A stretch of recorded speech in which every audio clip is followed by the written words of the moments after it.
सच ऐसे होते हैं जिन्हें सालों बाद भी दिल से हटाया नहीं जा सकता। बस उनकी खामोशी ही इंसान को जीना सिखा देती है। धूल की पतली परत से ढके उस पुराने गांव में, जहां शामें धीरे धीरे उतरती थी और खिड़कियों के टूटे शीशों पर हवा अपनी थकान रख देती थी, रमेश नाम का एक बूढ़ा आदमी रहता था। एक ऐसा आदमी जिसकी उम्र 60 से ज्यादा थी, पर चेहरा मानो बरसों से किसी अनकहे बोझ के नीचे दबा हो। उसका घर अब सिर्फ दीवारों और दरारों का ढांचा था, लेकिन उसके भीतर छिपे पछतावों की गर्मी आज भी उतनी ही ताजा थी जितनी किसी अधूरी चिट्ठी की स्याही। हर शाम वो अपनी पुरानी लकड़ी की कुर्सी के सहारे बैठ जाता और धूल जमा खिड़की के पीछे से उस रास्ते को देखता जिसके बारे में उसे लगता था कि शायद कभी कोई लौट कर आएगा। रमेश की उम्र 60 के पार हो चुकी थी, लेकिन उसका चेहरा ऐसा लगता था जैसे 80 साल की जिंदगी जी चुका हो। गांव के बाहर एक पुराने मकान में वो अकेला रहता था। मकान की दीवारें उतनी ही उदास थी जितना उसका मन। दीवारों पर दरारें थी जो साल दर साल बढ़ती जा रही थी, बिल्कुल वैसे ही जैसे उसके दिल में पछतावे की दरारें। खिड़की के शीशे पर धूल की एक मोटी परत जम चुकी थी जिसे उसने बरसों से साफ नहीं किया था। शायद उसे लगता था कि धूल हटाने से पुरानी यादें भी साफ हो जाएंगी, और वो उन यादों को खोना नहीं चाहता था, चाहे वो कितनी भी दर्दनाक क्यों न हो। हर शाम जब सूरज ढलने लगता तो वो उसी खिड़की के पास बैठ जाता। एक पुरानी लकड़ी की कुर्सी थी जिसकी टांगें कमजोर हो चुकी थी, लेकिन रमेश को उससे लगाव था। वो कुर्सी उसके बाबूजी की थी और अब उसी पर बैठकर रमेश अपनी जिंदगी के पन्ने पलटता रहता था। गांव में लोग उसे अकेला रमेश कहते थे। पहले ये नाम उसे बुरा लगता था, लेकिन अब उसे इसकी आदत हो चुकी थी। लोग कहते थे कि रमेश का कोई नहीं है, न बीवी, न बच्चे, न कोई रिश्तेदार, लेकिन सच तो ये था कि कभी सब कुछ था उसके पास। एक छोटा सा परिवार, प्यार भरा घर, हंसी खुशी के पल। लेकिन सब कुछ एक पल में बदल गया था, और वो पल आज भी उसके सीने में एक कांटे की तरह चुभता रहता था। आज फिर से वही शाम थी। आसमान में हल्की लालिमा फैल रही थी और हवा में एक अजीब सी ठंडक थी। रमेश ने अपनी कुर्सी खिड़की के पास खींची और बैठ गया। उसकी नजर सामने पड़ी पुरानी अलमारी पर गई। अलमारी के ऊपर एक डिब्बा रखा था जिसे उसने बरसों से नहीं खोला था। वो डिब्बा जंग खा चुका था और उसके ऊपर भी धूल की परत जमी थी। लेकिन आज न जाने क्यों रमेश का मन उस डिब्बे को खोलने के लिए बेचैन हो उठा। उसने धीरे धीरे उठकर अलमारी की तरफ कदम बढ़ाए। उसके घुटनों में दर्द था, लेकिन वो चलता रहा। उसने डिब्बे को उठाया तो उसका वजन उम्मीद से ज्यादा हल्का लगा। शायद यादें भी समय के साथ हल्की हो जाती है, उसने सोचा। वो डिब्बे को लेकर वापस अपनी कुर्सी पर बैठ गया। कुछ देर तक वो बस उसे देखता रहा, जैसे उसमें कुछ ऐसा छिपा हो जो अब तक सोया हुआ था और आज जागने वाला था। फिर धीरे धीरे कांपते हाथों से उसने डिब्बे का ढक्कन खोला। अंदर कुछ पुराने खत थे, एक टूटी हुई चूड़ी, एक छोटी सी तस्वीर और एक सूखा हुआ फूल। रमेश ने सबसे पहले तस्वीर उठाई। तस्वीर में एक औरत थी जिसकी मुस्कान इतनी साफ और खूबसूरत थी कि रमेश की आंखों में आंसू आ गए। ये उसकी पत्नी सुमित्रा की तस्वीर थी। सुमित्रा, वो नाम सुनते ही रमेश का सीना भारी हो गया। वो नाम जो कभी उसकी जिंदगी की धड़कन हुआ करता था, आज एक दर्द बनकर रह गया था। सुमित्रा से उसकी शादी 30 साल पहले हुई थी। वो एक साधारण लड़की थी, गांव के एक छोटे से घर से, लेकिन उसमें कुछ खास था, कुछ ऐसा जो रमेश को अपनी ओर खींचता था। उसकी हंसी में एक मासूमियत थी, उसकी बातों में एक मिठास थी। शादी के बाद दोनों ने मिलकर एक छोटी सी दुनिया बसाई थी। ज्यादा कुछ नहीं था उनके पास, लेकिन प्यार था, और वो ही काफी था। सुमित्रा हर सुबह जल्दी उठ जाती, खेतों में काम करने से पहले रमेश के लिए गर्म चाय बनाती। दोपहर को जब रमेश खेत से थकाहारा लौटता तो सुमित्रा उसके लिए खाना लगाकर बैठ जाती। रात को जब दोनों छत पर लेटते तो सुमित्रा तारों को गिनती और रमेश से उनकी कहानियां सुनाने को कहती।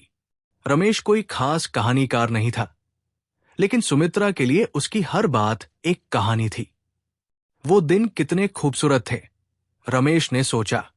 लेकिन फिर वो दिन आया जिसने सब कुछ बदल दिया। रमेश की आंखों के सामने वो दिन फिर से जिंदा हो उठा। वो एक गर्मी की दोपहर थी। रमेश खेत में काम कर रहा था और सुमित्रा घर में थी। उस दिन गांव में एक व्यापारी आया था जो जमीनें खरीद रहा था। व्यापारी ने रमेश से उसकी जमीन के बारे में पूछा और अच्छी कीमत का वादा किया। रमेश को लगा कि ये उसकी जिंदगी बदलने का मौका है। उसने सुमित्रा से बात किए बिना ही उसी दिन जमीन बेचने का फैसला कर लिया। जब वो शाम को घर लौटा तो उसने सुमित्रा को ये खबर सुनाई। लेकिन सुमित्रा खुश नहीं हुई। उसने रमेश से कहा कि ये जमीन उसके बाबूजी की निशानी है, इसे बेचना ठीक नहीं। लेकिन रमेश ने उसकी एक न सुनी। उसे लगा कि सुमित्रा को समझ नहीं है कि पैसों से क्या क्या हो सकता है। उसने सुमित्रा से कहा कि वो चुप रहे, ये फैसला उसका है। सुमित्रा ने कुछ नहीं कहा, बस चुपचाप अपने कमरे में चली गई। उस रात दोनों के बीच एक अजीब सी खामोशी थी। रमेश को लगा कि सुमित्रा कुछ दिनों में मान जाएगी, लेकिन ऐसा नहीं हुआ। अगले कुछ दिनों में सुमित्रा और भी ज्यादा चुप हो गई। वो बोलती तो थी, लेकिन उसकी आवाज में वो पहले वाली गर्माहट नहीं रही। रमेश ने सोचा कि वक्त के साथ सब ठीक हो जाएगा। उसने जमीन बेच दी और पैसे मिल गए। उसने सोचा कि अब वो एक बड़ा घर बनाएगा, गांव में नाम कमाएगा। लेकिन पैसे आने के बाद रमेश बदलने लगा। उसने शहर के कुछ दोस्त बना लिए जो उसे शराब पीने और जुए खेलने के लिए ले जाते थे। धीरे धीरे वो घर कम और बाहर ज्यादा रहने लगा। सुमित्रा ने उसे समझाने की कोशिश की, लेकिन हर बार रमेश ने उसे डांट दिया। उसने कहा कि वो उसकी जिंदगी में दखल न दे। सुमित्रा फिर चुप हो गई। और फिर एक दिन जब रमेश देर रात घर लौटा तो उसने देखा कि सुमित्रा नहीं थी। उसका एक छोटा सा बक्सा भी गायब था। रसोई की मेज पर एक चिट्ठी रखी थी। रमेश ने कांपते हाथों से वो चिट्ठी उठाई। उसमें लिखा था, रमेश, मैं जा रही हूं। तुम बदल गए हो और मैं ये बदलाव नहीं देख सकती। मैंने तुमसे बहुत प्यार किया, लेकिन अब मुझे लगता है कि तुम्हें मेरी जरूरत नहीं। मैं अपने मायके जा रही हूं। अगर कभी तुम्हें मेरी याद आए तो जान लेना कि मैं हमेशा तुम्हारा इंतजार करूंगी। रमेश ने चिट्ठी पढ़ी और उसे लगा जैसे उसके पैरों के नीचे से जमीन खिसक गई हो। उसने तुरंत सुमित्रा के मायके जाने का सोचा, लेकिन फिर उसके अहंकार ने उसे रोक दिया। उसने सोचा कि सुमित्रा खुद वापस आ जाएगी। लेकिन दिन बीतते गए, हफ्ते बीतते गए, महीने बीतते गए और सुमित्रा नहीं लौटी। रमेश ने शुरुआत में खुद को यह कहकर तसल्ली दी कि वो ठीक है, उसे किसी की जरूरत नहीं। लेकिन धीरे धीरे घर की खामोशी उसे खाने लगी। बिना सुमित्रा के घर सिर्फ एक इमारत रह गया था। कोई चाय बनाने वाला नहीं था, कोई खाना लगाने वाला नहीं था, कोई रात को तारे गिनने वाला नहीं था। रमेश के दोस्त भी धीरे धीरे छोड़कर चले गए जब उसके पास पैसे खत्म हो गए। और तब रमेश को एहसास हुआ कि उसने क्या खोया है। उसने सुमित्रा के मायके जाने का फैसला किया, लेकिन जब वो वहां पहुंचा तो पता चला कि सुमित्रा वहां कभी पहुंची ही नहीं।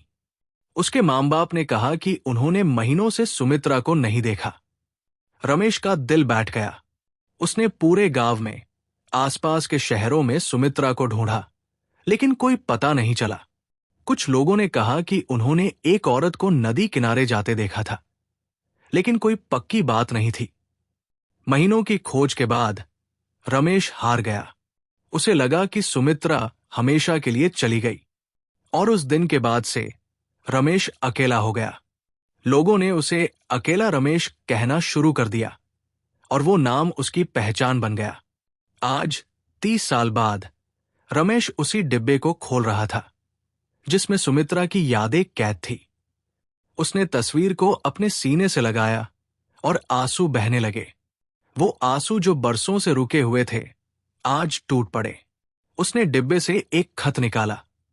ये खत उसने कभी नहीं पढ़ा था क्योंकि उसे डर था कि इसमें ऐसा कुछ होगा जो उसे और तोड़ देगा। लेकिन आज उसने हिम्मत की। खत में सुमित्रा ने लिखा था, रमेश, अगर तुम ये खत पढ़ रहे हो तो शायद तुम्हें मेरी याद आई है। मैं जानती हूं कि तुमने गलती की है, लेकिन मैं ये भी जानती हूं कि तुम्हारे दिल में अभी भी प्यार है। मैं तुमसे नाराज नहीं हूं, बस दुखी हूं। मुझे पता है कि एक दिन तुम समझोगे कि रिश्ते पैसों से ज्यादा कीमती होते हैं। मैं तुम्हारा इंतजार करूंगी, चाहे जितना भी वक्त लगे। रमेश का गला भर आया। उसने खत को अपने होंठों से लगाया और फिर धीरे से उसे अपनी जेब में रख लिया। उसे लगा जैसे सुमित्रा अभी भी उसके पास है। उसकी आवाज अभी भी हवा में गूंज रही है। उसने डिब्बे से बाकी चीजें निकाली। एक टूटी हुई चूड़ी थी जो सुमित्रा की शादी की चूड़ियों में से एक थी। रमेश को याद आया कि ये चूड़ी कैसे टूटी थी। एक दिन जब सुमित्रा खाना बना रही थी तो उसका हाथ चूल्हे से टकरा गया और चूड़ी टूट गई। वो रोने लगी थी क्योंकि उसे लगा कि ये अशुभ है। लेकिन रमेश ने उसे चुप कराया था और कहा था कि चूड़ियां तो फिर आ जाएंगी, लेकिन उनका प्यार कभी नहीं टूटेगा। लेकिन आज रमेश को एहसास हुआ कि वो गलत था। चूड़ी की तरह उनका रिश्ता भी टूट गया था और वो उसे जोड़ नहीं पाया। उसने चूड़ी को अपनी हथेली में रखा और महसूस किया कि वो अभी भी नुकीली है, बिल्कुल उसके दिल के घाव की तरह। फिर उसने एक सूखा हुआ फूल निकाला। ये गुलाब का फूल था जो कभी लाल रहा होगा, लेकिन अब भूरा हो चुका था। रमेश को याद आया कि ये फूल उसने सुमित्रा को उनकी शादी की पहली सालगिरह पर दिया था। सुमित्रा ने उसे सहज कर रख लिया था और कहा था कि वो इसे हमेशा अपने पास रखेगी, और उसने रखा भी जब तक वो यहां थी। रमेश ने फूल को अपनी नाक के पास लाया, लेकिन कोई खुशबू नहीं थी, बस एक पुरानी धुंधली सी याद थी। उसने फूल को वापस डिब्बे में रख दिया और खिड़की के बाहर देखने लगा। शाम और गहरी हो चुकी थी। आसमान में अब काले बादल घिर आए थे और हवा में बारिश की महक थी। रमेश को बारिश हमेशा से पसंद थी, लेकिन सुमित्रा को डर लगता था। जब भी बारिश होती तो वो रमेश के पास आकर बैठ जाती और उसका हाथ पकड़ लेती। रमेश हंसता था और उसे चिढ़ाता था कि इतनी बड़ी हो गई है फिर भी डरती है, लेकिन अंदर से उसे अच्छा लगता था क्योंकि उसे लगता था कि सुमित्रा को उसकी जरूरत है। आज जब बारिश शुरू हुई तो रमेश अकेला था। कोई उसका हाथ पकड़ने वाला नहीं था। बारिश की बूंदें खिड़की के शीशे पर गिर रही थी और रमेश को लग रहा था जैसे आसमान भी रो रहा है। उसने अपना चेहरा अपने हाथों में छिपा लिया और जोर जोर से रोने लगा। वो रोना जो बरसों से दबा हुआ था आज बाहर आ रहा था। उसे लग रहा था जैसे उसके अंदर का सारा दर्द, सारा पछतावा, सारी नफरत, सब कुछ बाहर निकल रहा है। वो सुमित्रा का नाम लेकर रो रहा था, माफी मांग रहा था, गिड़गिड़ा रहा था, लेकिन कोई सुनने वाला नहीं था सिवाय बारिश के।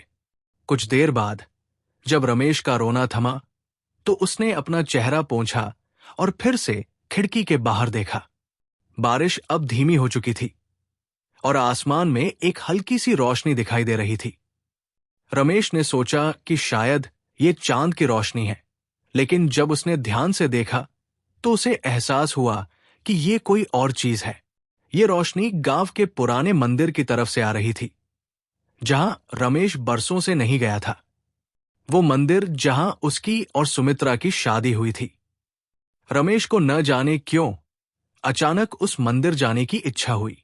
उसने सोचा कि शायद वहां जाकर उसे कुछ सुकून मिल जाए। उसने अपनी पुरानी शॉल ओढ़ी और घर से बाहर निकल गया। बारिश रुक चुकी थी, लेकिन जमीन पर पानी भरा हुआ था। रमेश धीरे धीरे चलने लगा, अपने लाठी का सहारा लेते हुए। रास्ते में कोई नहीं था, सब अपने अपने घरों में थे। सिर्फ रमेश था और उसकी परछाई जो रास्ते की धुंधली रोशनी में लंबी हो रही थी।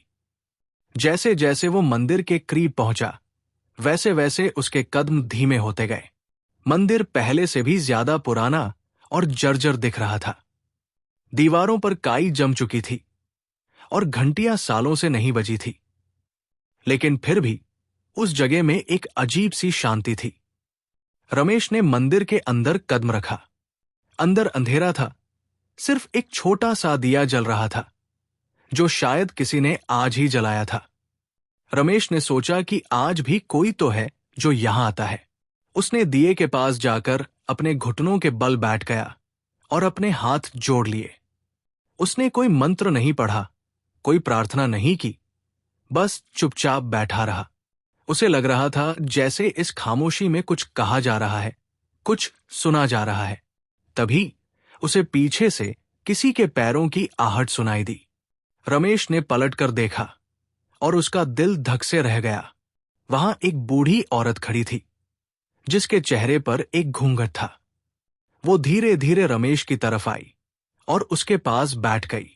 रमेश ने उस औरत की तरफ देखा, लेकिन घूंघट की वजह से उसका चेहरा साफ नहीं दिख रहा था। उस औरत ने कुछ नहीं कहा, बस चुपचाप वही बैठी रही। रमेश को लगा कि शायद ये कोई गांव की ही औरत होगी जो मन्नत मांगने आई है। लेकिन फिर वो औरत बोली और उसकी आवाज सुनते ही रमेश का पूरा शरीर कांप गया। उसने कहा, तुम आज भी यहां आते हो? ये आवाज रमेश को जानी पहचानी लगी। उसने घबराहट में पूछा, आप कौन हैं? औरत ने धीरे से अपना घूंघट हटाया और रमेश की सांस रुक गई। वो सुमित्रा थी, लेकिन वो सुमित्रा नहीं थी जिसे रमेश ने 30 साल पहले देखा था।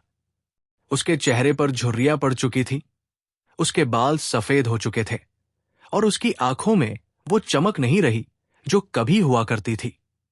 लेकिन फिर भी रमेश पहचान गया, वो उसकी सुमित्रा थी। रमेश के मुंह से कोई शब्द नहीं निकला।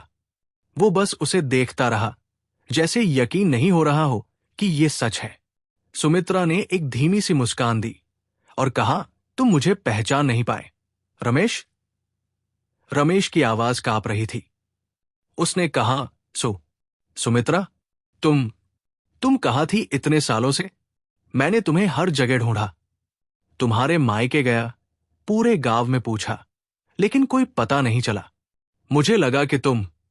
उसकी आवाज टूट गई। सुमित्रा ने अपना हाथ उसके हाथ पर रखा। उसका हाथ ठंडा था, लेकिन रमेश को लगा जैसे किसी ने उसके दिल को छू लिया हो। सुमित्रा ने कहा, मैं कहीं नहीं गई थी रमेश, मैं हमेशा यही थी, इसी गांव में, इसी मंदिर में। तुमने मुझे ढूंढा जरूर, लेकिन तुमने कभी यहां नहीं देखा। तुम इस मंदिर में 30 साल से नहीं आए थे। रमेश को यकीन नहीं हो रहा था। उसने कहा, लेकिन ये कैसे हो सकता है? तुम यहां क्यों रही? तुम घर क्यों नहीं आई? मैंने तुम्हारा इंतजार किया सुमित्रा, मैंने रोज इंतजार किया कि तुम वापस आओगी। सुमित्रा ने आंखें बंद कर ली और एक लंबी सांस ली। फिर उसने कहा, रमेश, जब मैं उस दिन घर से निकली थी तो मेरा इरादा अपने मायके जाने का था, लेकिन रास्ते में जब मैं इस मंदिर के पास से गुजरी तो मुझे लगा कि मुझे यहां रुकना चाहिए। मुझे लगा कि शायद यहां मुझे कुछ जवाब मिलेंगे। मैं अंदर आई और मंदिर में बैठ गई। मैंने प्रार्थना की कि भगवान मुझे बताए कि मैं क्या करूं।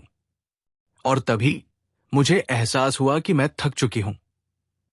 मैं तुम्हारी बेरुखी से, तुम्हारे बदलाव से, तुम्हारी उपेक्षा से थक चुकी थी। मुझे लगा कि अब मुझे अपने लिए जीना चाहिए, तो मैं यही रह गई। इस मंदिर के पास एक छोटी सी झोंपड़ी थी जो एक बूढ़ी पुजारिन की थी। वो अकेली रहती थी। मैं उसके पास रहने लगी और धीरे धीरे उसकी देखभाल करने लगी। जब वो मर गई तो मैंने उसकी झोंपड़ी में ही रहना जारी रखा। मैं मंदिर की साफ सफाई करती, दिया जलाती और लोगों की मदद करती। धीरे धीरे मैं जिंदगी की आदी हो गई। रमेश की आंखों में आंसू आ गए। उसने कहा, लेकिन तुमने मुझे बताया क्यों नहीं? तुम्हें पता था कि मैं तुम्हें ढूंढ रहा हूं। तुमने मुझे इतने सालों तक क्यों तड़पाया? सुमित्रा ने अपनी आंखों से एक आंसू पोंछा और कहा, रमेश, मैंने तुम्हें नहीं बताया क्योंकि मुझे लगा कि तुम्हें मेरी जरूरत नहीं। तुमने मेरी बात नहीं सुनी। तुमने मेरी भावनाओं की कद्र नहीं की।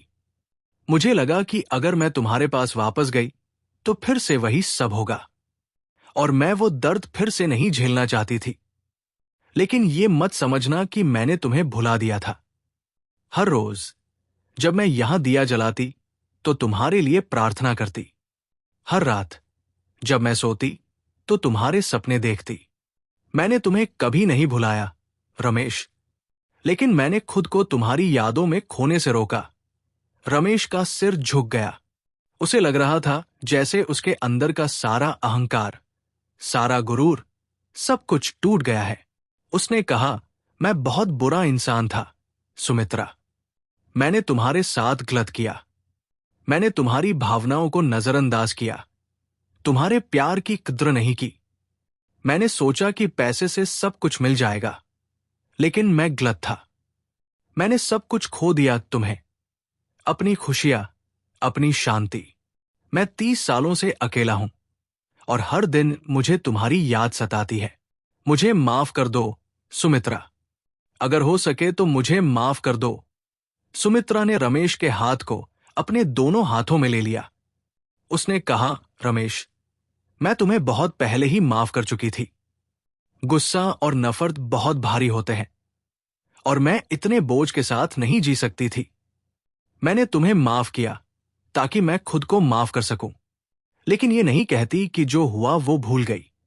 रमेश ने सुमित्रा की तरफ देखा और पहली बार 30 सालों में उसे लगा कि उसके अंदर कुछ बदल रहा है।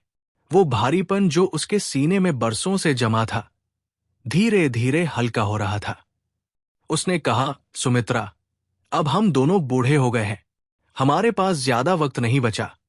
क्या तुम मेरे साथ वापस चलोगी? घर में सब कुछ वैसा ही है जैसा तुमने छोड़ा था। मैंने कुछ नहीं बदला। तुम्हारी रसोई, तुम्हारा कमरा, तुम्हारी अलमारी, सब कुछ वैसा ही है। सुमित्रा ने धीरे से मुस्कुराकर अपना सिर हिलाया। उसने कहा, रमेश, अब उस घर में लौटने का कोई मतलब नहीं। वो घर अब सिर्फ एक इमारत है। जो घर हम दोनों ने मिलकर बसाया था, वो तो 30 साल पहले ही टूट गया था। अब हम दोनों अलग अलग जिंदगी जी चुके हैं। तुमने अपनी जिंदगी अकेले जी और मैंने अपनी। अब उन जिंदगियों को फिर से जोड़ने की कोशिश करना बेमानी होगी। रमेश का दिल फिर से टूट गया। उसने कहा, तो फिर मैं क्या करूं? मैं तुम्हारे बिना कैसे जीऊं? मुझे बताओ, मैं कैसे इस पछतावे के साथ जीऊं? सुमित्रा ने रमेश के चेहरे पर हाथ रखा। उसकी उंगलियां नरम थी, लेकिन उनमें एक मजबूती थी। उसने कहा, रमेश, पछतावे के साथ जीना नहीं, पछतावे से सीखना होता है। तुमने गलती की, ये सच है, लेकिन गलती करना इंसान होने का हिस्सा है। अब तुम्हें अपने आप को माफ करना होगा। तुम्हें यह समझना होगा कि तुम 30 साल पहले वाले रमेश नहीं हो। तुम बदल चुके हो। तुम्हें अपने साथ दया से पेश आना होगा। रमेश ने आंखें बंद कर ली और सुमित्रा की बात को अपने अंदर उतरने दिया। उसे लग रहा था जैसे एक घाव धीरे धीरे भर रहा है। सुमित्रा ने कहा, और रमेश, ये मत सोचो कि तुम अकेले हो। अकेलापन एक एहसास है, एक सच्चाई नहीं। तुम्हारे आसपास बहुत कुछ है, ये गांव, ये मंदिर, ये आसमान, ये हवा। तुम इस सब के साथ जुड़े हो और मैं भी हूं। भले ही हम एक साथ नहीं रह सकते, लेकिन हम एक दूसरे के दिलों में हैं। यही काफी है। रमेश ने आंखें खोली और सुमित्रा को देखा। पहली बार उसे लगा कि शायद सुमित्रा सही कह रही है। शायद वो अकेला नहीं है। शायद उसे बस ये समझने की जरूरत थी कि जिंदगी सिर्फ एक इंसान के साथ रहने में नहीं, बल्कि अपने अंदर के खालीपन को भरने में है। सुमित्रा ने रमेश का हाथ छोड़ा और धीरे से उठने लगी। रमेश ने उसे रोकने की कोशिश की, लेकिन सुमित्रा ने हाथ से इशारा किया कि वो रुक जाए। उसने कहा, रमेश, अब मुझे जाना होगा। मुझे सुबह जल्दी उठना होता है, मंदिर की साफ सफाई करनी होती है, लेकिन तुम यहां कभी भी आ सकते हो।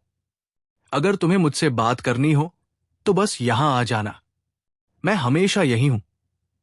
रमेश ने सिर हिलाया और सुमित्रा को जाते हुए देखता रहा। उसकी चाल धीमी थी, लेकिन उसमें एक अजीब सी गरिमा थी। रमेश को लगा कि सुमित्रा ने 30 सालों में बहुत कुछ सीखा है और शायद उसे भी अब सीखने की जरूरत है। वो वहीं मंदिर में कुछ देर और बैठा रहा, दिए की रोशनी को देखता रहा। दिया धीरे धीरे बुझ रहा था, लेकिन उसकी रोशनी अभी भी वहां थी। रमेश ने सोचा कि जिंदगी भी ऐसी ही है, धीरे धीरे खत्म हो रही है, लेकिन अभी भी रोशनी बाकी है। उसे बस उस रोशनी को देखना सीखना होगा। कुछ देर बाद रमेश उठा और मंदिर से बाहर निकल गया। बाहर आसमान साफ हो चुका था और तारे चमक रहे थे। रमेश ने ऊपर देखा और उसे याद आया कि कैसे सुमित्रा तारों को गिनती थी। उसने मन ही मन एक तारा सुमित्रा के लिए गिना और मुस्कुरा दिया। वो धीरे धीरे अपने घर की तरफ चलने लगा। रास्ते में उसे एक बूढ़ा कुत्ता दिखा जो सड़क के किनारे बैठा था। रमेश आमतौर पर कुत्तों से दूर रहता था, लेकिन आज उसने रुककर उस कुत्ते को देखा। कुत्ता भी अकेला था, बिल्कुल उसकी तरह। रमेश ने अपनी जेब से एक बिस्किट निकाला जो उसने सुबह रखा था और उसे कुत्ते की तरफ बढ़ाया। कुत्ते ने पहले थोड़ा संदेह से देखा, फिर धीरे से आकर बिस्किट ले लिया। रमेश ने उसके सिर पर हाथ फेरा और कुत्ता उसके पास बैठ गया। दोनों कुछ देर चुपचाप वहीं बैठे रहे और रमेश को लगा कि शायद ये भी एक रिश्ता है, एक छोटा सा साधारण रिश्ता, लेकिन फिर भी एक रिश्ता। जब रमेश घर पहुंचा तो रात बहुत हो चुकी थी। उसने अपनी शॉल उतारी और फिर से खिड़की के पास अपनी कुर्सी पर बैठ गया। उसने वो डिब्बा उठाया जिसमें सुमित्रा की यादें थी, लेकिन इस बार उसने डिब्बे को खोला नहीं। उसने बस उसे अपनी गोद में रख लिया और खिड़की के बाहर देखने लगा। आसमान में अब चांद निकल आया था और उसकी रोशनी पूरे गांव पर फैल रही थी। रमेश ने चांद को देखा और उसे लगा कि चांद भी अकेला है, लेकिन फिर भी वो पूरी दुनिया को रोशनी देता है। उसने सोचा कि शायद अकेलेपन का यही मतलब है, अकेले रहना, लेकिन फिर भी दूसरों के लिए कुछ करना। उसने डिब्बे को वापस अलमारी पर रख दिया और सोचा कि कल वो फिर से मंदिर जाएगा। शायद सुमित्रा से मिलेगा, शायद नहीं, लेकिन कम से कम वो जानता था कि वो वहां है और यही उसे सुकून देता था। अगली सुबह जब रमेश उठा तो उसे लगा कि कुछ बदल गया है। सूरज की रोशनी पहले से ज्यादा गर्म लग रही थी। हवा पहले से ज्यादा ताजा लग रही थी। उसने अपनी खिड़की खोली जो बरसों से बंद थी और बाहर की हवा को अंदर आने दिया। हवा के साथ धूल के कुछ कण भी अंदर आए, लेकिन रमेश ने उन्हें झाड़ा नहीं। उसने उन्हें हवा में तैरते देखा और सोचा कि जिंदगी भी ऐसी ही है, कभी साफ, कभी धुंधली, लेकिन हमेशा चलती रहती है। उसने अपने लिए चाय बनाई जो उसने बरसों से नहीं बनाई थी। आमतौर पर वो बिना कुछ खाए पिए ही दिन शुरू कर देता था, लेकिन आज उसे लगा कि उसे अपना ख्याल रखना चाहिए।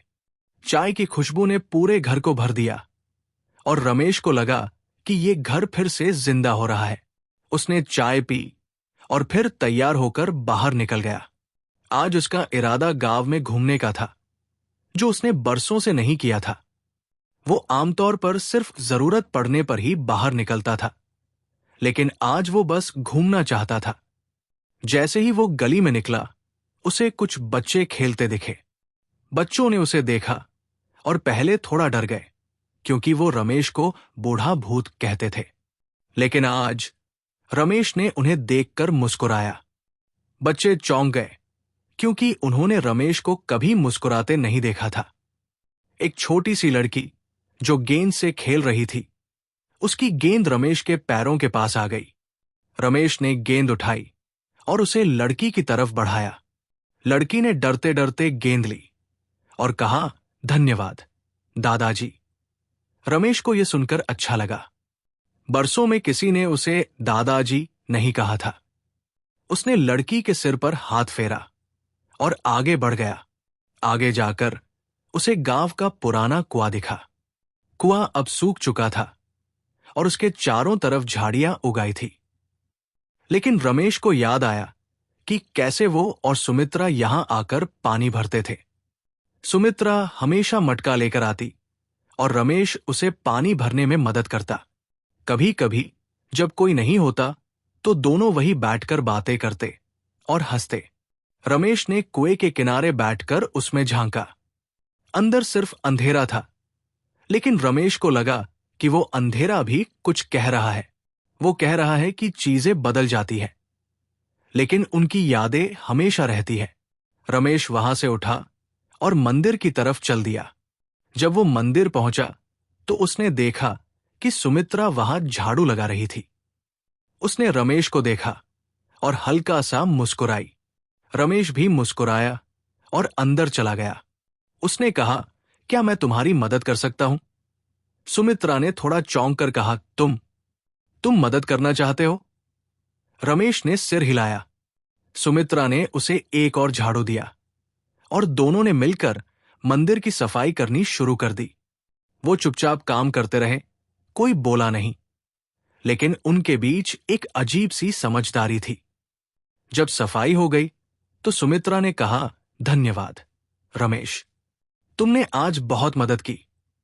रमेश ने कहा, मुझे धन्यवाद मत कहो सुमित्रा, ये मेरा फर्ज है। मैंने तुम्हारे साथ जो किया उसकी भरपाई मैं कभी नहीं कर सकता, लेकिन कम से कम मैं ये कर सकता हूं। सुमित्रा ने उसकी आंखों में देखा और उसे लगा कि रमेश सच में बदल गया है।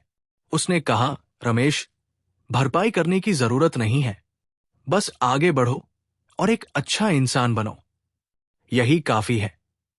दोनों कुछ देर मंदिर में बैठे और बातें करते रहे, वो बातें जो 30 साल पहले अधूरी रह गई थी। सुमित्रा ने उसे अपने बारे में बताया, कैसे उसने इन 30 सालों में गांव के लोगों की मदद की, कैसे उसने बीमार लोगों की सेवा की, कैसे उसने अकेली औरतों को सहारा दिया। रमेश ने उसकी बातें सुनी और उसे गर्व महसूस हुआ। उसे लगा कि सुमित्रा ने अपनी जिंदगी को सार्थक बनाया है, जबकि वो खुद अपने पछतावे में डूबा रहा। जब दोपहर हुई तो सुमित्रा ने रमेश के लिए खाना बनाया। साधारण सा खाना, रोटी, दाल और थोड़ी सी सब्जी, लेकिन रमेश को लगा कि ये उसकी जिंदगी का सबसे स्वादिष्ट खाना है। उसने धीरे धीरे खाया और हर निवाले को महसूस किया। खाने के बाद रमेश ने सुमित्रा से कहा, सुमित्रा, मैं रोज यहां आऊंगा, मैं तुम्हारी मदद करूंगा, मंदिर की सफाई करूंगा और शायद कुछ और भी। मुझे लगता है कि यही मेरे लिए सही है। सुमित्रा ने मुस्कुराकर कहा, तुम्हारा स्वागत है रमेश, लेकिन ये मत करो क्योंकि तुम्हें लगता है कि तुम्हें करना चाहिए, ये करो क्योंकि तुम करना चाहते हो। रमेश ने गहरी सांस ली और कहा, मैं करना चाहता हूं सुमित्रा, पहली बार 30 सालों में मुझे लग रहा है कि मैं कुछ सही कर रहा हूं। मुझे लग रहा है कि मेरी जिंदगी का कोई मतलब है। उस दिन के बाद से रमेश रोज सुबह उठता, अपने लिए चाय बनाता और मंदिर जाता। वहां वो सुमित्रा के साथ मिलकर सफाई करता, दिया जलाता और जो भी काम होता उसमें हाथ बटाता। धीरे धीरे गांव के लोगों को भी पता चलने लगा कि अकेला रमेश बदल गया है। पहले तो लोगों को यकीन नहीं हुआ, लेकिन जब उन्होंने रमेश को रोज मंदिर में देखा तो वो समझ गए कि ये सच है। कुछ लोग उससे बात करने लगे, कुछ ने उसे खाने पर बुलाया। रमेश ने महसूस किया कि वो धीरे धीरे गांव का हिस्सा बनता जा रहा है, जो वो 30 सालों से नहीं था। एक दिन जब रमेश मंदिर में बैठा था तो उसके पास एक बूढ़ा आदमी आया। वो आदमी लंगड़ाकर चल रहा था और उसके चेहरे पर दर्द की लकीरें थी। उसने रमेश से कहा, क्या तुम मुझे घर तक छोड़ सकते हो? मेरे पैर में बहुत दर्द है और मैं अकेले नहीं जा सकता। रमेश ने बिना सोचे हाँ कह दी। उसने बूढ़े आदमी का हाथ पकड़ा और धीरे धीरे उसे उसके घर तक ले गया। रास्ते में बूढ़े आदमी ने रमेश से कहा, तुम बदल गए हो रमेश। पहले तुम किसी से बात नहीं करते थे और आज तुम मेरी मदद कर रहे हो। क्या हुआ तुम्हें? रमेश ने मुस्कुराकर कहा, मुझे समझ आ गया कि अकेले रहने से कुछ नहीं होता। हमें एक दूसरे की जरूरत है और अगर हम किसी की मदद कर सकते हैं तो हमें करनी चाहिए। बूढ़े आदमी ने रमेश का हाथ दबाया और कहा, धन्यवाद बेटा, भगवान तुम्हें लंबी उम्र दे। जब रमेश वापस मंदिर पहुंचा तो सुमित्रा ने उससे पूछा, कहाँ चले गए थे? रमेश ने पूरी बात बताई और सुमित्रा की आंखों में एक चमक आई। उसने कहा, मुझे खुशी है रमेश, मुझे खुशी है कि तुमने अपने अंदर का प्यार फिर से ढूंढ लिया। दिन बीतते गए और रमेश का बदलाव और गहरा होता गया। उसने अपने घर की सफाई शुरू की, जो बरसों से नहीं हुई थी। उसने खिड़कियों के शीशे साफ किए, दीवारों को पोंछा और पुराने सामान को हटाया। घर फिर से रहने लायक बनने लगा। एक दिन जब वो अपने पुराने सामान की सफाई कर रहा था तो उसे एक तस्वीर मिली। ये तस्वीर उसकी और सुमित्रा की शादी की थी। दोनों जवान थे और उनके चेहरों पर एक मासूम सी खुशी थी। रमेश ने तस्वीर को देखा और उसे अफसोस हुआ कि उसने वो खुशी क्यों खो दी। लेकिन फिर उसने सोचा कि शायद ये जरूरी था। शायद उसे इस दर्द से गुजरना जरूरी था ताकि वो समझ सके कि जिंदगी की असली कीमत क्या है। उसने तस्वीर को एक फ्रेम में लगाया और अपने कमरे की दीवार पर टांग दिया। अब हर बार जब वो उस तस्वीर को देखता तो उसे याद आता कि वो कहाँ से आया है और अब कहाँ है। एक शाम जब रमेश मंदिर में बैठा था तो सुमित्रा ने उससे कहा, रमेश, तुम्हें पता है, मुझे लगता है कि हम दोनों ने अपनी अपनी यात्रा पूरी कर ली है। तुमने अपने अहंकार को छोड़ा और मैंने अपने गुस्से को। अब हम दोनों एक नई जगह पर हैं। रमेश ने पूछा, और वो जगह कैसी है? सुमित्रा ने मुस्कुराकर कहा, शांति की जगह। वो जगह जहां न कोई पछतावा है न कोई नफरत, बस एक स्वीकृति है कि जो हुआ सो हुआ और अब हमें आगे बढ़ना है। रमेश ने सिर हिलाया और महसूस किया कि सुमित्रा सही कह रही है। वो अब उस जगह पर था जहां उसे 30 साल पहले होना चाहिए था। लेकिन शायद हर चीज का अपना वक्त होता है। कुछ दिनों बाद गांव में एक शादी थी। गांव के सरपंच के बेटे की शादी थी और पूरा गांव खुशी से झूम रहा था। रमेश को भी बुलाया गया, लेकिन पहले तो उसने मना कर दिया। उसे लगा कि वो वहां फिट नहीं होगा। लेकिन सुमित्रा ने उसे समझाया कि उसे जाना चाहिए क्योंकि ये एक नई शुरुआत का हिस्सा है। रमेश मान गया और शादी में गया। जब वो वहां पहुंचा तो लोगों ने उसे देखकर हैरानी जताई, लेकिन फिर सबने उसका स्वागत किया। रमेश ने दूल्हा दुल्हन को आशीर्वाद दिया और थोड़ी देर बैठकर खाना खाया। वहां उसने देखा कि लोग कैसे एक दूसरे के साथ खुशी मना रहे हैं, कैसे एक दूसरे से गले मिल रहे हैं। उसे लगा कि जिंदगी इन्हीं छोटी छोटी खुशियों में है। जब वो शादी से लौट रहा था तो उसे रास्ते में वही कुत्ता दिखा जिसे उसने कुछ दिन पहले बिस्किट खिलाया था। कुत्ता उसे देखते ही दौड़कर आया और उसकी टांग से लिपट गया। रमेश ने उसके सिर पर हाथ फेरा और सोचा कि शायद ये कुत्ता भी उसकी तरह अकेला था और अब उसे किसी का साथ मिल गया है। उसने तय किया कि वो इस कुत्ते को अपने घर ले जाएगा। उसने कुत्ते को उठाया और घर की तरफ चल दिया। घर पहुंचकर उसने कुत्ते के लिए पानी और खाना रखा। कुत्ते ने खुशी से खाना खाया और फिर रमेश के पैरों के पास लेट गया। रमेश ने उसे देखा और मुस्कुरा दिया। उसने सोचा कि अब वो सच में अकेला नहीं है। रमेश कुत्ते को अपने घर ले आया और उसने उसे धीरे धीरे साथी कहना शुरू कर दिया। साथी ने पहला रात चुपचाप उसके पैरों के पास लेटकर बिताई, जैसे कि दोनों ने बिना शब्दों के एक दूसरे को अपनाने का वादा कर लिया हो। अगले कुछ दिनों में छोटी छोटी बातें उनकी रूटीन बन गई। सुबह की पहली चाय, मंदिर की सफाई में साथ, रास्ते में मिलने वाले बच्चों को हल्का सा नजरिया देना। साथ ही हर जगह रमेश के साथ रहता, उसके कदमों के पास टिककर, और रमेश को लगता कि अब उसकी तन्हाई में एक हल्की सी उम्मीद सी जाग गई है। गांव वाले धीरे धीरे रमेश की इस नर्म मुस्कान देखकर बदलने लगे। कुछ उसके पास आकर बातें करने लगे, कुछ उसे घर के छोटे मोटे कामों में मदद देने लगे। रमेश ने अपने घर की सीटियां ठीक करवाई और टूटी फंटी चीजों को जोड़ा। उसने पुराने कपड़ों में से कुछ हटाकर नए कपड़े नहीं, पर साफ सुथरे दरी और चादरें रखीं। जैसे कि भीतर की गंदगी साफ न हुई हो तो कम से कम चारों तरफ का माहौल तो सुलझाना चाहिए।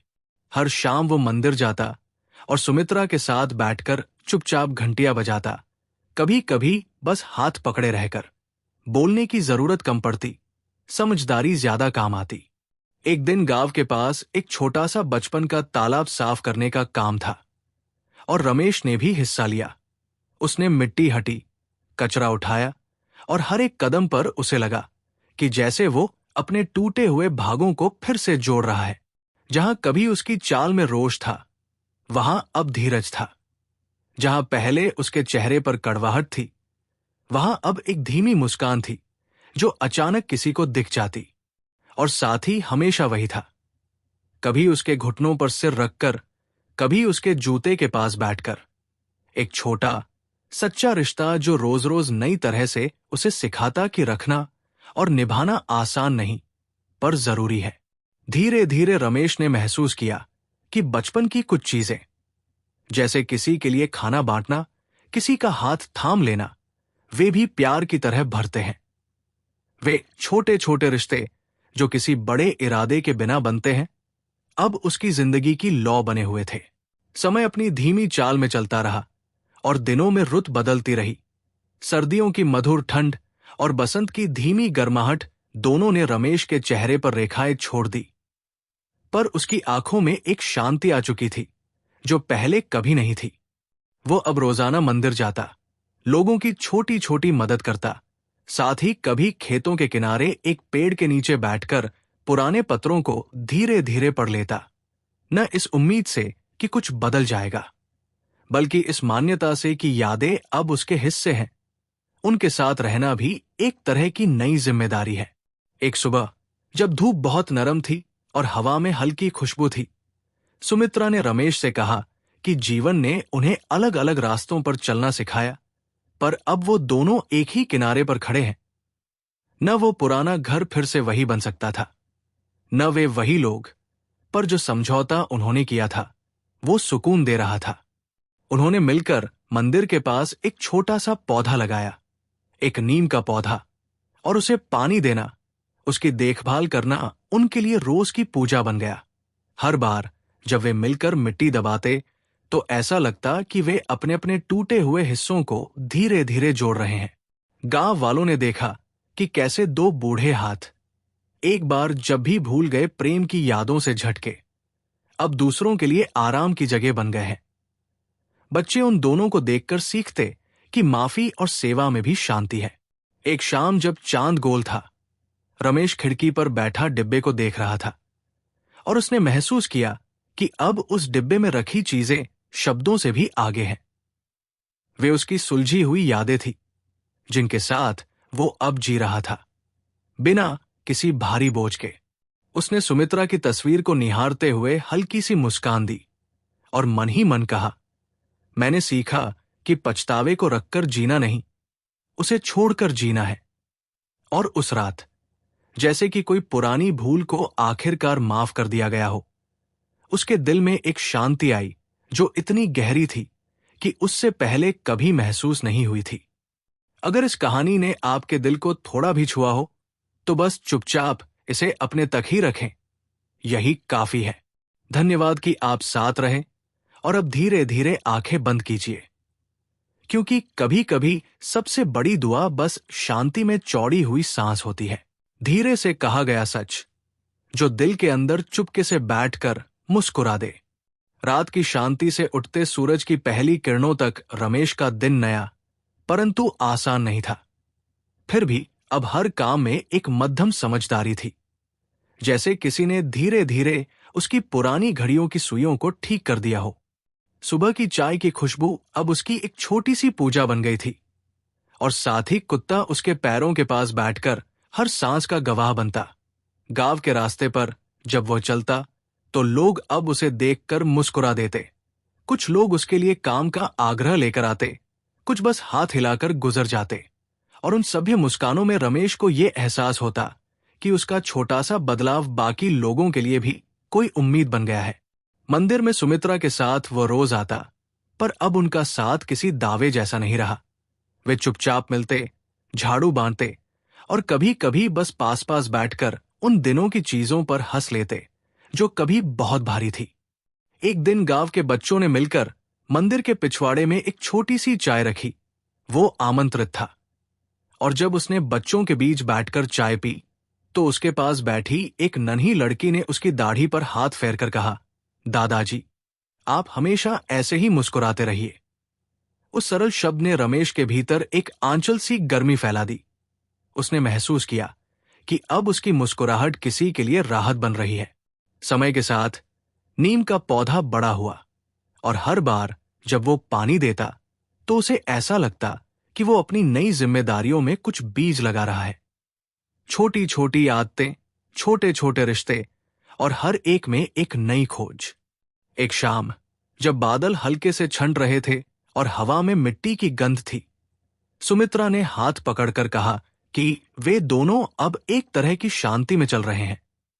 ना बड़ा घर, ना कोई बड़ा दान, बस रोज का साथ और मिलकर साधी हुई दिनचर्या। रमेश ने उस रात खिड़की के पास बैठकर डिब्बे को देखा, फिर उसे धीरे से अलमारी में रख दिया। अब उसे खोलने की जरूरत नहीं थी, और उसने ये समझ लिया कि यादें अब भार नहीं, साथी है। रात ढली तो उसने साथी को पास बुलाया, और वे दोनों चुपचाप तारों को निहारते रहे। रमेश ने एक एक करके उन तारा यादों को अपने दिल में ठीक जगह पर रख दिया, और जैसे धीरे धीरे किसी पुरानी भूल को आखिरकार माफ कर दिया गया हो, उसके भीतर एक स्थिर कोमल शांति पैदा हुई जो अब उसकी नींदों में भी आती रही। अगर इस हिस्से ने आपके दिल को हल्का किया हो तो बस इसे अपने पास रखिए, और धन्यवाद कि आप यात्रा में साथ रहें। अब धीरे धीरे आंखें बंद करिए, आराम की ओर बढ़ते हुए। उस रात के बाद से रमेश के दिनों में एक अलग ही नरमी उतर आई थी, जैसे हवा भी उसके कदमों के साथ धीरे धीरे चलना सीख गई हो। सुबह जब वो दरवाजा खोलता तो बाहर की रोशनी उसे पहले जितनी तेज नहीं लगती थी।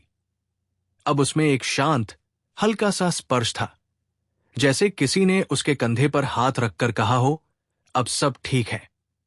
साथ ही कुत्ता हमेशा की तरह उसके पैरों के पास बैठा इंतजार करता, और रमेश उसके सिर पर हाथ फेरते हुए मन ही मन कहता कि कभी कभी इंसान को बचाने के लिए भगवान इंसान नहीं, एक जानवर भेज देता है। उस दिन गांव की पगडंडी पर चलते हुए उसने देखा कि कुछ बच्चे एक टूटा हुआ पतंग लिए उदास बैठे हैं। पहले वाला रमेश शायद आगे बढ़ जाता, लेकिन आज उसने रुककर बच्चों से कहा कि पतंग शायद ठीक हो सकती है। उसने अपनी उम्र की धीमी उंगलियों से उस पतंग की लकड़ी सीधी की, धागा फिर से बांधा, और थोड़ी कोशिश के बाद पतंग फिर हवा में उठने लगी।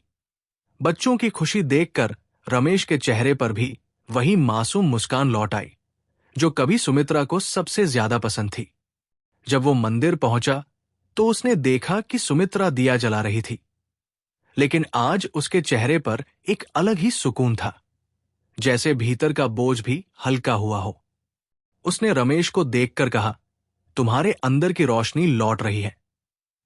रमेश ने बिना कुछ बोले बस सिर हिलाया, और दोनों कुछ देर चुपचाप बैठे रहे। शाम ढलने लगी, आसमान में हल्की बैंगनी छाया फैलने लगी, और सफाई करते वक्त रमेश ने देखा कि नीम के पौधे पर पहली छोटी सी कोम्पल उगी है। इतनी छोटी कि हवा से कांप रही थी, पर उतनी ही मजबूत कि बढ़ने से मना नहीं कर सकती थी। उसे देखते ही रमेश के दिल में अचानक एक अजीब सी हल्की धड़कन उठी, जैसे ये छोटी सी कोम्पल उसकी खुद की नई जिंदगी का पहला संकेत हो। उसने मिट्टी को धीरे धीरे थपथपाया और महसूस किया कि शायद इंसान भी ऐसे ही बढ़ता है, धीमे, डरते हुए, लेकिन फिर भी आगे बढ़ता है। उस रात रमेश घर लौटा तो हवा में ठंडक थी। उसने साथी को पास बुलाया और पुराने कमरे में जो टूटा हुआ दिया कई सालों से बंद पड़ा था, उसे साफ कर एक छोटी सी बाती लगाकर जलाया। कमरे में अचानक एक गर्म, हल्की, कांपती हुई रोशनी फैल गई और उस रोशनी में रमेश को लगा कि शायद उसकी आत्मा भी एक दिए की तरह है, जो बहुत कुछ झेलने के बाद भी फिर से जल सकती है। वो खिड़की के पास बैठा और चांद की तरफ देखकर धीरे से कहा, अब दुख मेरा सहारा नहीं है, अब मैं खुद अपना सहारा बनूंगा। और जैसे किसी पुरानी भूल को अंततः शांत दिल से विदा कर दिया गया हो, उसकी सांसों में एक हल्की सी राहत उतर आई। सुबह की पहली हवा जब खिड़की से भीतर आई तो रमेश को ऐसा लगा जैसे किसी ने बहुत हल्के हाथों से उसके माथे को छूकर उसे जगाया हो। उसने आंखें खोलकर देखा, साथ ही कुत्ता उसके पैरों के पास गोल होकर सोया था और कमरे में रखा पुराना दिया अब भी धीमी लौ में सुलग रहा था। वो उठकर खड़ा हुआ और उसकी चाल में आज अजीब सी मजबूती थी, जैसे रात भर किसी ने उसके भीतर की टूटी सूरत को फिर से जोड़ दिया हो। बाहर आकर उसने मिट्टी को छुआ। गीली थी, ठंडी थी और बहुत शांत थी। उसने सोचा कि शायद प्रकृति हमेशा ऐसे ही सिखाती है कि चाहे जितनी ठंडक हो, सुबह फिर भी आती है। मंदिर की तरफ जाते हुए उसे हवा में एक मीठी सी मिट्टी की खुशबू मिली और दूर से आ रही घंटी की धीमी टनकार जैसे कदमों को और भी मुलायम कर रही थी। सुमित्रा आज पहले से वहां थी, दिया जलाकर बैठी हुई, आंखें बंद, सांसें स्थिर। रमेश कुछ दूर बैठ गया और उनके बीच की चुप्पी आज बोझ नहीं थी। एक तरह का साझा सुकून जिसे शब्दों की जरूरत नहीं थी। थोड़ी देर बाद सुमित्रा ने आंखें खोली और कहा, आज तुम हल्के लग रहे हो। रमेश ने धीमे से सिर हिलाया, शायद क्योंकि मैंने अपने दुख को पहली बार पकड़ा नहीं, बस उसे बहने दिया। सुमित्रा ने मुस्कुराकर कहा, यही सीख थी रमेश। फिर दोनों मंदिर के बाहर लगे नीम के पौधे के पास गए। पौधा अब पहले से थोड़ा ऊंचा था।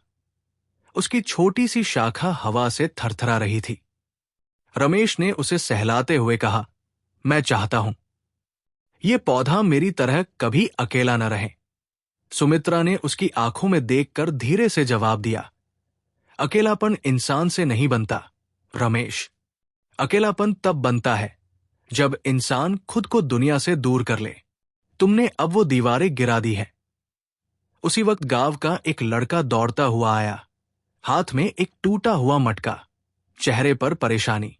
उसने हिचकिचाते हुए कहा, दादाजी, मम्मी नाराज होंगी, क्या ये ठीक हो सकता है? रमेश ने उसका मटका लिया, उसे ध्यान से देखा और बच्चे के सिर पर हाथ रखते हुए बोला, हर चीज जो टूटी हो उसे जोड़ा जा सकता है बेटा, अगर धैर्य से पकड़ा जाए।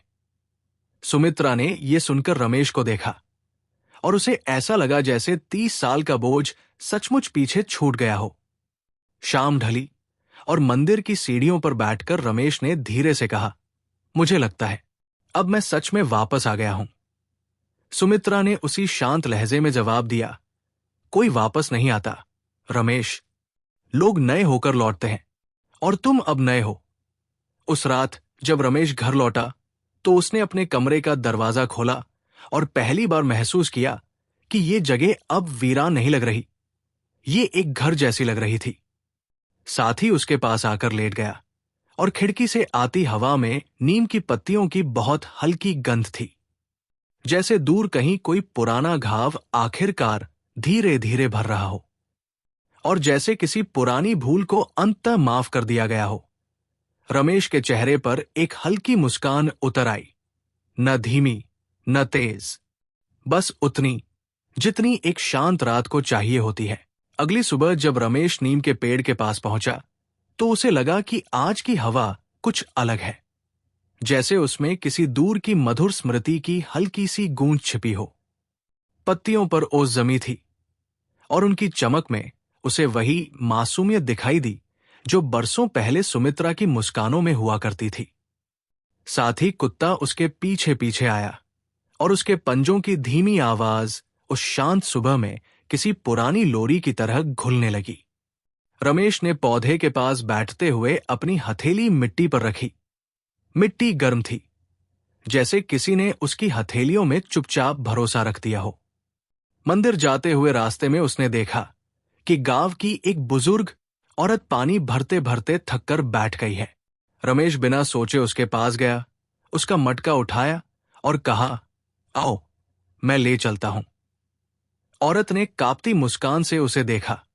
उस मुस्कान में एक ऐसा आशीर्वाद था जिसे शब्दों में नहीं पिया जा सकता। जब वो वापस लौटा तो उसे लगा कि उसके मन के भीतर कोई छोटा सा कोना और साफ हो गया है। मंदिर में आज सुमित्रा ने झाड़ू पहले ही लगा दी थी, लेकिन जब रमेश भीतर गया तो उसने देखा दिए की लौ आज कुछ ज्यादा ऊंची जल रही थी। सुमित्रा ने उसे देखकर कहा, आज तुम बहुत हल्के दिख रहे हो। रमेश, क्या कुछ बदला है? रमेश ने धीमी सांस लेते हुए कहा, कुछ नहीं बदला सुमित्रा, बस मैं बदल रहा हूं। शायद यही काफी है। दोनों मंदिर की सीढ़ियों पर बैठ गए और उनके सामने की सड़क पर धीरे धीरे गांव की धूप फैलने लगी। वैसी ही धूप जिसमें कभी रमेश और सुमित्रा अपने जवान दिनों में खेत तक साथ चलते थे। अचानक एक छोटा लड़का मंदिर की ओर भागता हुआ आया। हाथ में पन्नी में लिपटी 2 रोटियां थी। उसने उन्हें रमेश के सामने रखते हुए कहा, मम्मी ने दी है, बोली कि आप मंदिर में इतना काम करते हो, तो ये मेरी तरफ से। रमेश ने रोटियां ली और उसकी आंखों में एक नर्म चमक उतर आई। वो एहसास जो वर्षों से कहीं खो गया था और अब फिर लौट रहा था। उसने बच्चे का सिर सहलाया और बच्चे के जाते ही धीरे से सुमित्रा से कहा, कभी सोचा नहीं था कि लोग मुझे इस तरह याद करेंगे। सुमित्रा ने उसकी ओर देखते हुए धीरे धीरे कहा, रमेश, जब दिल ठीक होने लगता है ना, तो दुनिया का चेहरा भी बदलने लगता है।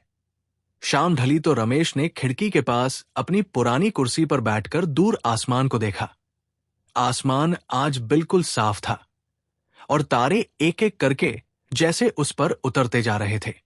साथ ही उसके पैर के पास लेट गया और रमेश ने उसके सिर पर हाथ रखते हुए फुसफुसाया, अब डर नहीं लगता, अब लगता है कि कल भी अच्छा होगा।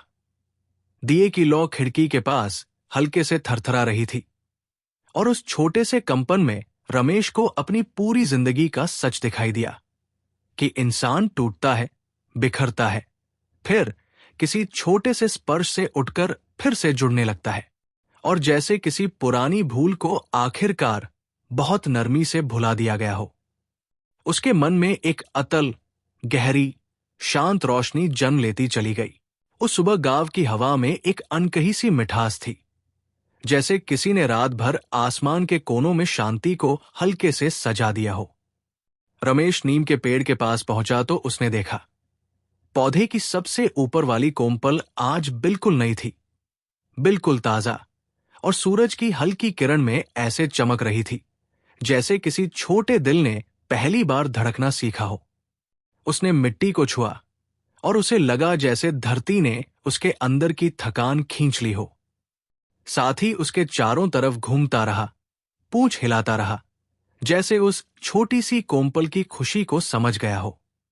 मंदिर जाते हुए रमेश की चाल आज पहले से भी धीमी थी, पर उस धीमेपन में एक स्थिरता थी, जैसे अब वो अपने भीतर के हर कदम को सुन पा रहा था।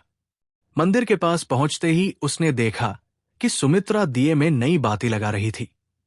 उसके हाथ स्थिर थे, आवाज धीमी, पर चेहरे पर वही गहरी शांति थी जो बीते वर्षों की तपस्या से जन्म लेती है।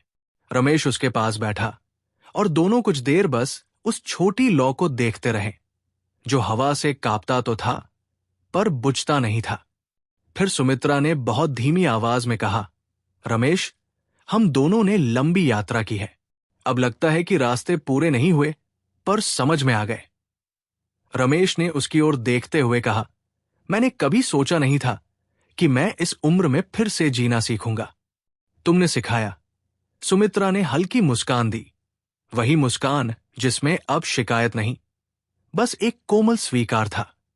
वो उठी और मंदिर के पुराने दरवाजे के पास खड़ी होकर बोली, अब ये मंदिर हमारा घर नहीं, लेकिन ये हमारी सीखों का ठिकाना हमेशा रहेगा। रमेश ने उसकी बात समझ ली।